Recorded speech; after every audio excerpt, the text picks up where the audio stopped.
Okay, Petronius. 14. Contrarily, Asclepius was fearing the laws, and he was saying, who, in this place, knows us, or who will have any faith to the things that are being said?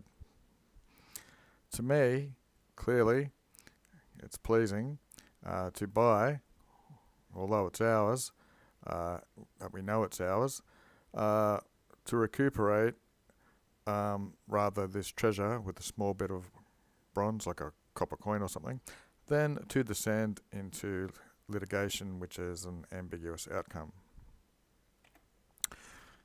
What do the laws do when alone money rules, or when no pauper is able to win? They themselves, who traducant the times, we've got para, that's a wallet, so they're mocking the cynic who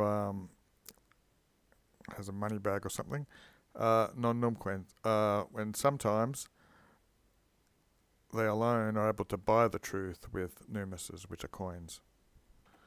Ergo, therefore, the law court is nothing except public and merces, things which are bought and sold publicly, and a knight who's sitting in the case, he's only approving the things which have been bought and paid for. But besides one dipondium, so it's a double ass coin, by which a chickpea and some lupines were destined to be bought, we have nothing to hand, or there was nothing at hand for them. And so, lest meanwhile we leave this praetor, the booty or what they wanted, it was either decided or pleasing to add the pallium, the cloak or the garment. Okay, so they can make a iactura, which is a loss, which is levior, a lighter loss, so that they can get a greater reward, is basically what it's saying. Okay, Daily Dictionary. The traduco, draw something to a side, lead along as a spectacle to make show, exposed to public ridicule, dishonour or disgrace, which we saw in those little lines here, traducant, make a mockery or something. Anyway, cum primum usually means when first of all, or when it happened. Then, when we explicate it, we unrolled the merchandise. A mulia, which is a woman, an older woman, maybe married, with her head covered, whom was standing with the rustic, with the countryman, rather diligently, having inspected the marks or the signs on it, she injected both of her hands onto this cloak, and with a great vocification, with great yelling, she clamorated rashly, latrones, bandits. Contrarily, we were perturbed, lest which seemed to be agarating nothing, or to be doing nothing. We began, so that wasn't temere, that was temere's rash, that would be holding. Looks like she was, I think we can just delete that. She was clamoring that we're bandits. Anyway, we began to hold the tunic, which was dirty and torn, and with the same sort of invidiousness or envy or something, we were proclaiming that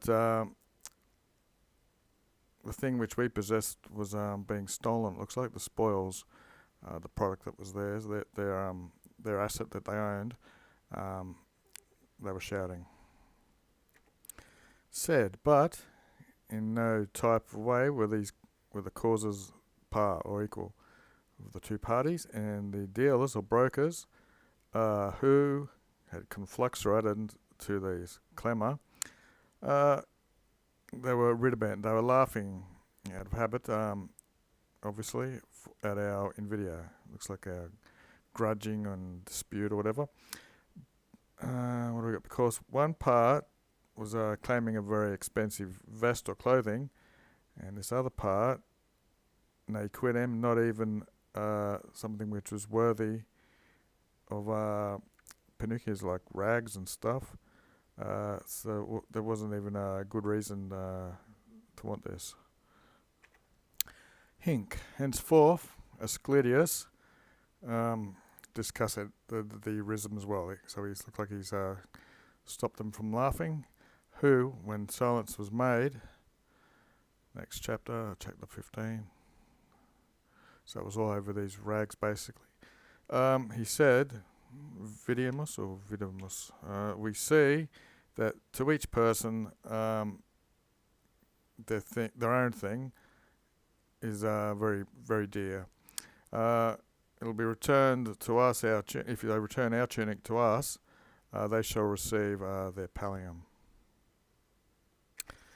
Etsi, literally, and if, but it could also be also, and if this permutation, this exchange, was pleasing to the rustic and the woman. Okay, so it looks like although this was pleasing to the rustic and the woman, nevertheless, advocate, already with night coming on, there were those who, so some people have been called, who wanted to make some lucre of the pallium, and they were demanding that amongst themselves be placed utraque, both of these garments, expensive and the cheap one, and posterity. And the next day, a judge would inspect this quereller, this complaint or case or whatever.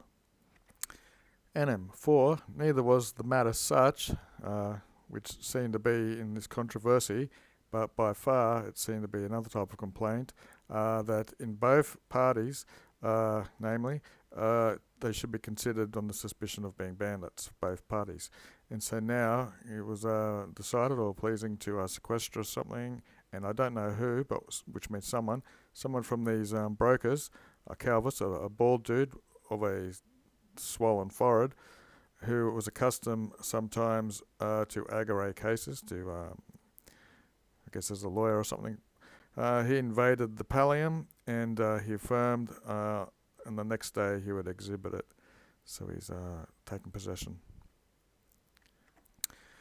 Ceterum, but it appeared nothing other to be the complaint, except that once with it deposited these vests amongst these bandits, they suddenly be strangled, the case would be stifled or something, and we, by fear of being incriminated, we would not come to this court for the matter to be done. Looks like there's a lacuna. Likewise, plainly, this is what we wanted. So whatever the hell went on there, and so the case helped the will of both parts. So it looks like now they're coming to some sort of settlement. For the indignant rusticus, blah blah blah, that we demanded to exhibit these rags. He must have got pissed off over the case that they were just called rags, and he sent the tunic into the face of Ascurus, and free from the complaint, he ordered us to deposit the pallium, or the expensive cloak, which alone was making the whole litigation, and with it recuperated as we were thinking, and with this treasure, head first we went back to the diversorium, the inn. Abimus, we went off there, and with the doors precluded or shut, someone's laughing over the acumen, not less of the agents as of the whole calumny. Okay, there's the verb. We began to laugh.